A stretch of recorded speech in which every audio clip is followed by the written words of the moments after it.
Halo, perkenalkan nama saya Helmi Nur Jamil. Background saya S1 Sarjana Hukum, S2 Magister Hukum. Kemudian saya juga pernah bekerja di salah satu lembaga pemerintahan. Nggak lama sih, cuma 9 tahun di Komisi Pengawas Persaingan Usaha. Dan saat ini saya menggeluti agrobisnis sebagai petani jamur.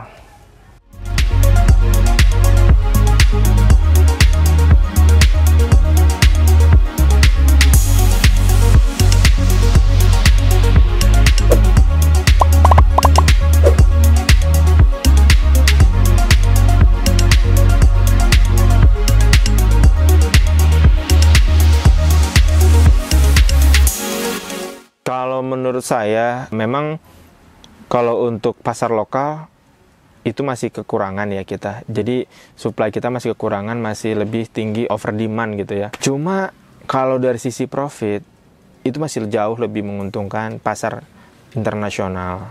Artinya apa? Pasar lokal nggak semua orang ini pengen makan jamur tiap hari. Kalau kita tawarin, kamu makan jamur ya, walaupun menunya beda-beda, hari ini jamur crispy, besok nugget jamur, besok bakso jamur, besok rendang jamur, besok empal jamur, tapi jamur semuanya jamur, ya kan? Tapi kalau misalnya kita jadiin tepung dijadiin lagi penyedap rasa yang notabene ini adalah untuk menggantikan MSG gitu ya. Jadi selain badan lebih sehat, kita juga dapat manfaat dari kandungan gizi jamurnya itu sendiri. Jamur kan kaya protein, terus juga rendah lemak. Jadi buat teman-teman yang lagi program diet nih, nah ini cocok banget makan jamur. Nah, kalau misalkan jamurnya udah diganti penyedap, ya kan, kita kasarnya cuman masak telur, kasih misalnya penyedap ya, penyedap rasa dari jamur ini.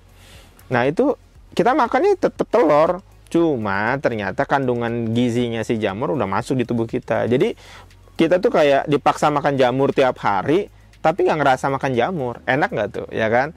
Jadi dari manfaat jamurnya kita dapet, tapi juga kita nggak terpaksa makan jamur gitu.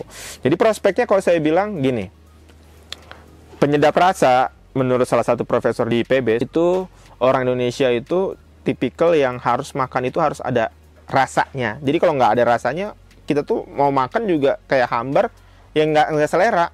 Tapi kalau misalkan kita makan, ya kan, ada rasanya juga enak gitu kan, pasti kita selera banget makannya. Nah, menurut penelitian beliau, orang Indonesia itu 0,6 gram sehari. Kalau sekarang penduduk Indonesia ada 260 juta, kita kalkulasi, kasarnya 16.000 kilo aja ya. 16.000 kilo, kalau misalnya 10% dari orang Indonesia pengen pindah gitu ya, pengen hidup sehat, gaya hidup sehat gitu, berarti kan harus ada sekurang-kurangnya 160 kilo. Nah, ini kita ngomonginnya penyedap loh, bukan jamur. Nah, kalau ngomonginnya ke jamur, berarti kita harus tarik mundur lagi tuh. Nah, berarti akan banyak banget nih yang butuh jamur ke depannya. Jadi perspektifnya gimana bisnis jamur ke depan? Saya bilang ini momentum buat kita bikin perubahan radikal gede-gedean. Karena kenapa? Dengan budidaya jamur, kita bisa mengurangi limbah lingkungan. 80% bibit jamur itu dari limbah. Limbah serbuk kayu, limbah pertanian kayak padi, ya kan. Limbah juga buat misalkan jagung, bonggol yang kita pakai, limbah kapur dan lain sebagainya. Bahkan di tempat saya pakai yang namanya buat bahan bakar steam itu oli bekas kita pakai. Jadi kita itu sebisa mungkin manfaatin semua limbah yang ada. Nah, kita daur ulang jadi jamur kaya manfaat. Nah, ketika jadi jamur pun, umurnya 4 bulan, habis itu dia akan afkir. Nah, backlog afkirnya pun ternyata bisa jadi pupuk. Nah, pupuk ini pupuk organik. Nah, kita bisa dapat sayuran segar yang sifatnya organik. Kalau kita mau lebih effort lagi, ya, kita bisa jadiin ini budidaya cacing.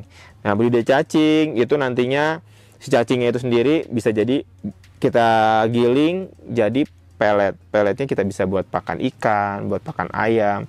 Nah, kan kalau usaha ikan, usaha ayam itu kan komponen terbesarnya apa? Pakan. Nah, kalau udah pakannya ini gratis kan, kita jadi semuanya itu bisa saling integrasi gitu. Saya pikir kedepannya perspektif jamur ini masih menjanjikan sekali gitu.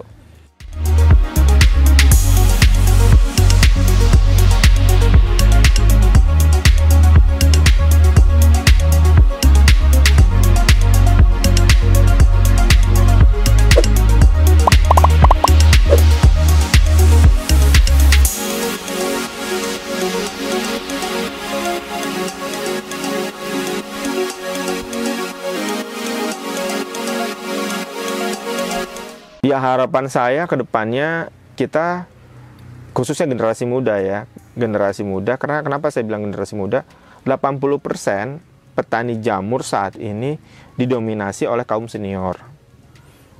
Nah, kita sebagai kaum muda, saya rasa masih banyak peluang di dunia jamur ini.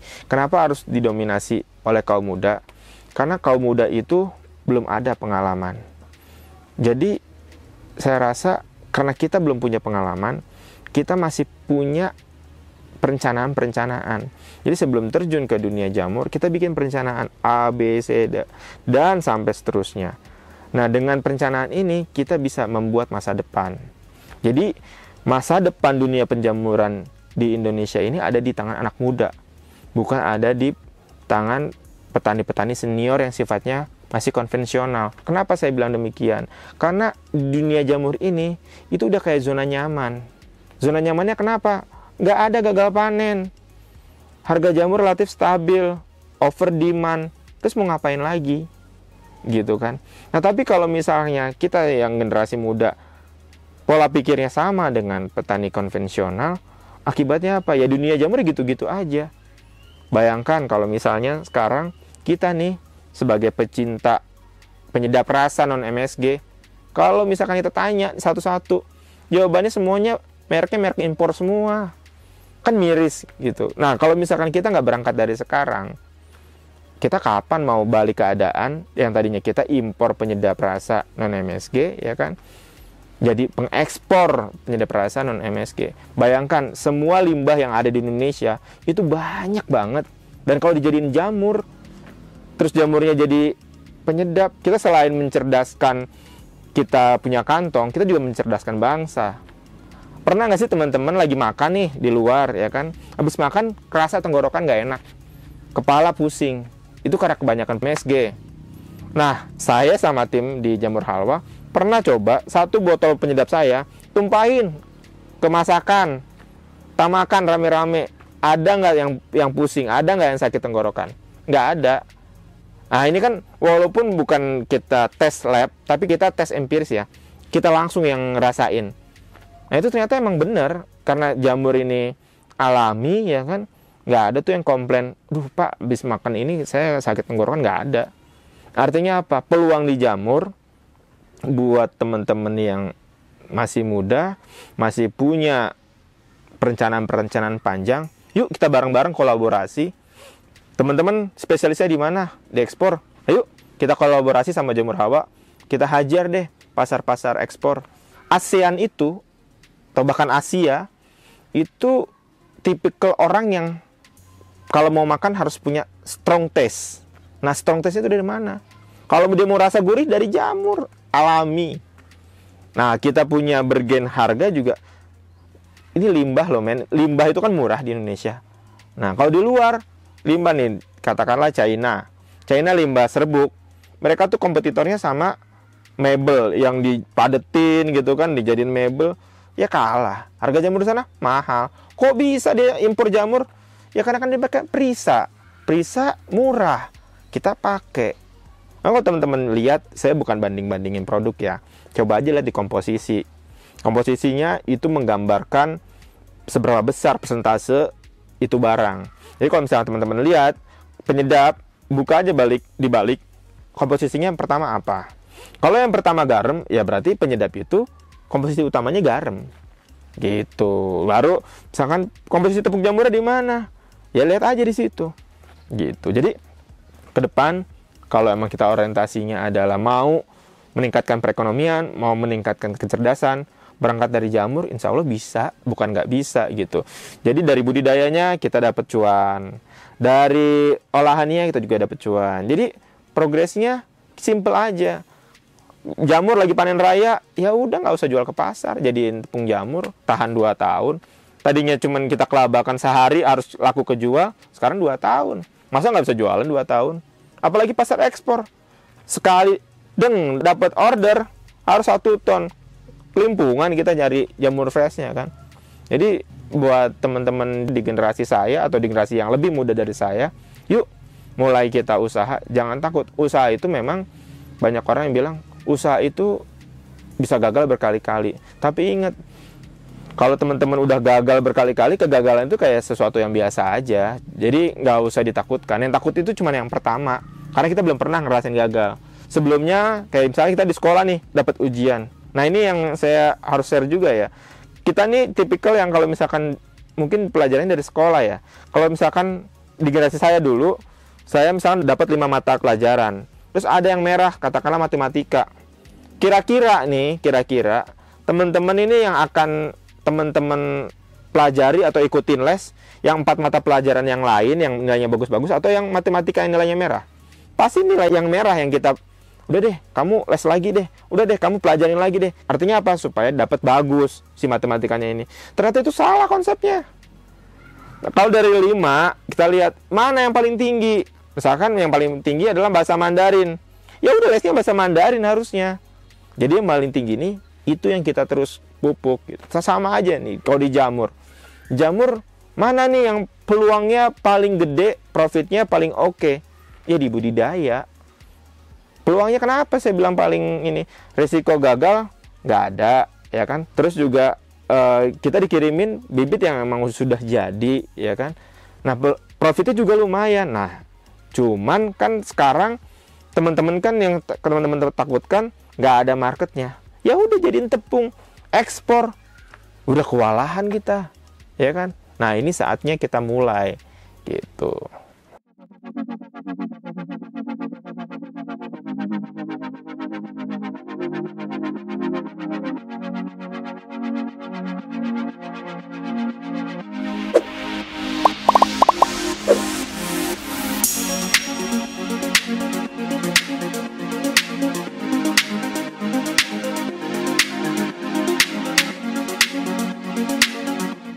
Kalau untuk pemula ya, mau budidaya jamur, yang harus diperhatikan dari awalnya tempat dulu ya. Jadi saya bagi 2 ya pemula itu, pemula yang skalanya hobis sama yang skalanya bisnis. Kenapa saya bedain? Karena kalau misalkan skala hobis, itu memang teman-teman tuh harus dekat dengan pasar. Artinya teman-teman tuh jual direct ke end user gitu. Nah kalau skala bisnis, baru teman-teman ini yang memang skalanya harus diperhitungkan model bisnis, layaknya bisnis gitu. Nah mulai dari budidaya yang skala hobis ya. Nah hobis ini jadi teman-teman bisa skala budidayanya itu di rumah.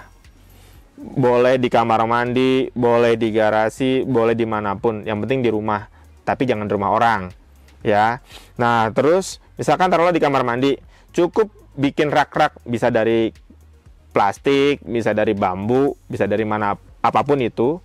Yang intinya kita biar jaga kelembaban. Kan kalau di rumah kondisi paling lembab itu kan di kamar mandi, bener nggak? Nah tapi kalau kamar mandinya kecil banget, bisalah di atasnya bikin rak gitu. Karena kan posisinya itu kan bibit jamur itu kan vertikal ya, jadi nggak makan tempat banyak. Nah ketika tempat udah siap, ya kan, pastikan ada alat pengukur suhu kelembaban dan suhu ruang ya, suhu ruang. Teman-teman harus punya itu. Terus yang kedua alat sprayer ya, alat sprayer sederhana itu cukup. Nah, baru udah tempatnya siap, baru teman-teman cari produsen bibit yang bisa dipercaya. Artinya, produsen bibit ini ada macam-macam. Ada yang menawarkan harga murah, ada yang menawarkan kualitas bagus tapi harga mahal. Intinya ketika teman-teman bisa timbang, ada harga, ada rupa biasanya. Cuman juga ketika misalkan ada yang berkualitas tapi harga murah, itu pasti kan banyak banget peminatnya. Teman-teman dapat bibit bagus, berkualitas. Nah, coba kalau skala trial, mungkin saya rasa skalanya itu bisa dari angka 500 ya. 500 backlog. Karena kenapa? Kalau terlalu sedikit juga itu mungkin bisa dibilang panen jamurnya nggak jadi tiap hari gitu. Karena kan jamur itu sekali petik ya kan dia akan muncul lagi normalnya itu 14 sampai 21 hari. Jadi kalau misalkan teman-teman cuma punya 10, ya nggak bisa panen tiap hari. Makanya tadi saya bilang ya kalau 500 masih oke lah skala hobis. Kalau di bawah itu skala peneliti kayaknya. Nah, terus oke. Nah, terus yang kedua, teman-teman udah dapat nih bibitnya.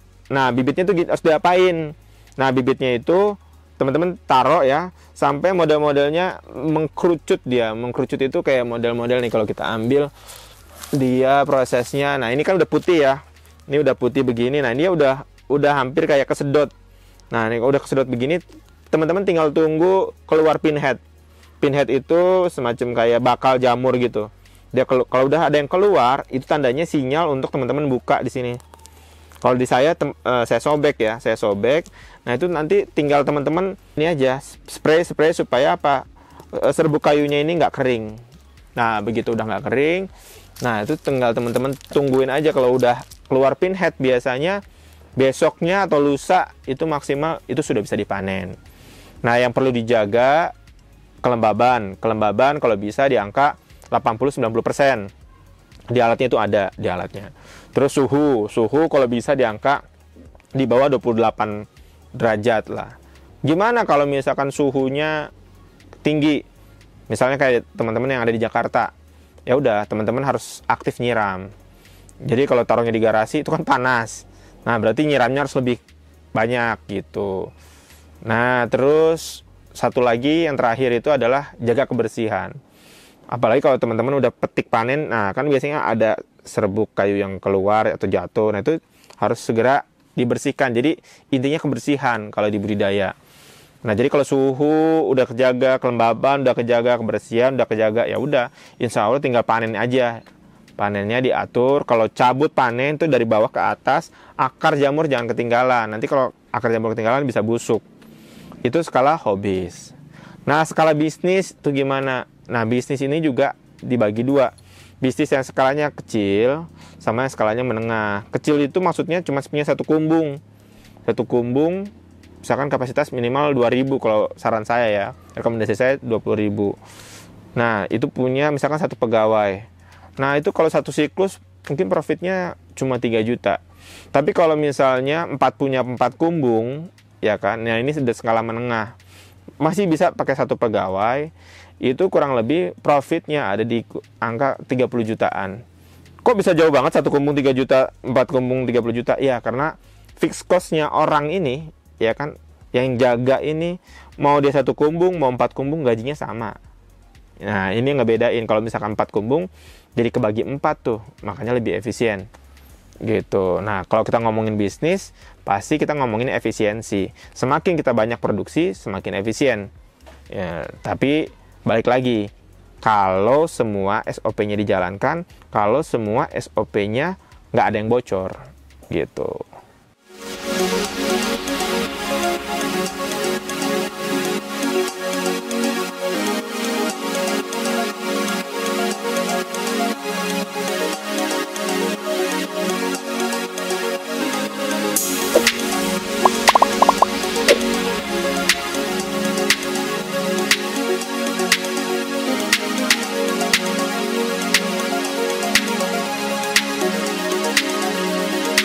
Tiap produsen bibit beda-beda.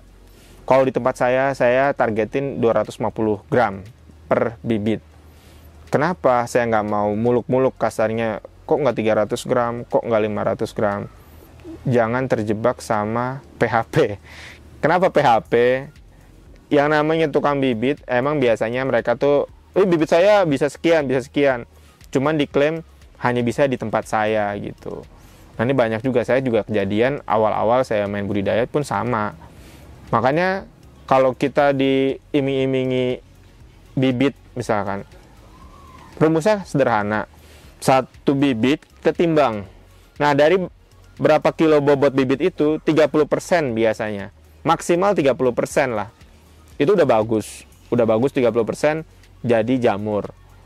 Nah, kalau misalnya cuma 10% gimana? Nah, berarti ada yang salah sama teknis budidaya kita. Nah, jadi kalau misalkan di atas 30%, itu berarti bonus. Kalau di bawahnya masih 20 something, itu masih oke. Tapi kalau di bawah 10%, nah itu baru masalah. Gitu.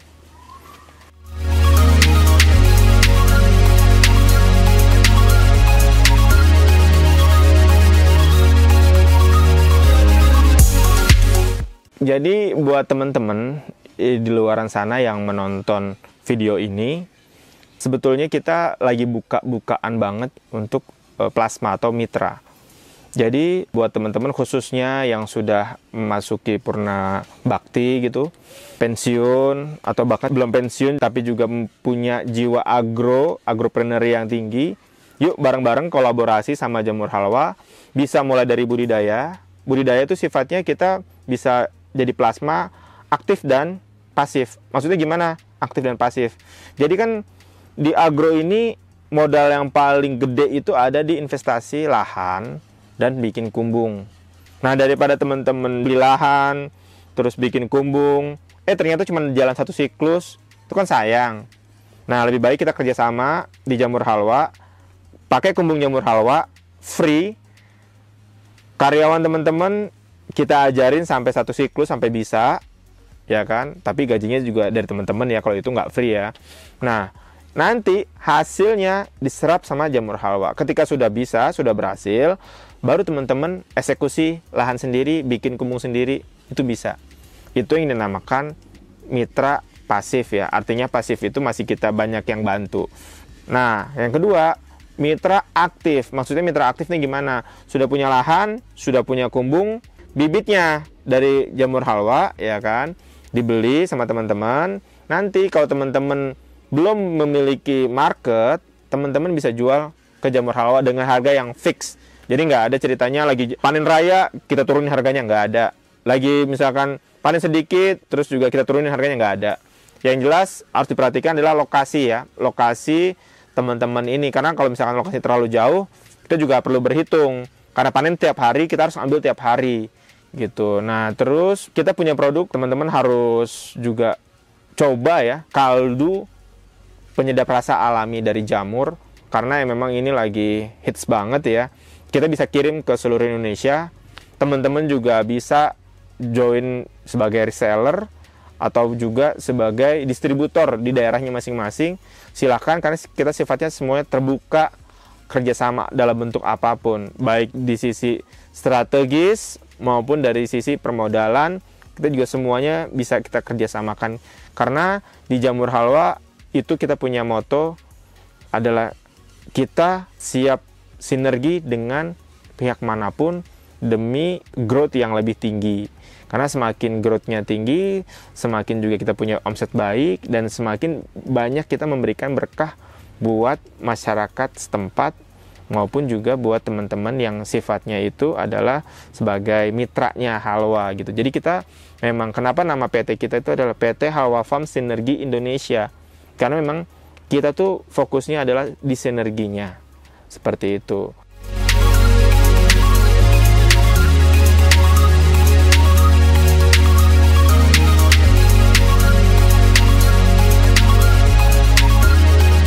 Oke, teman-teman jangan lupa untuk terus menonton, melihat, visit langsung ke agrozin.id, karena di sini akan banyak sekali info-info menarik seputar agro, maupun dari agro bisnisnya maupun agro yang realnya hanya budidaya saja. Di sana banyak sekali informasi-informasi yang bisa bermanfaat untuk teman-teman semua. Terima kasih. Wassalamualaikum warahmatullahi wabarakatuh.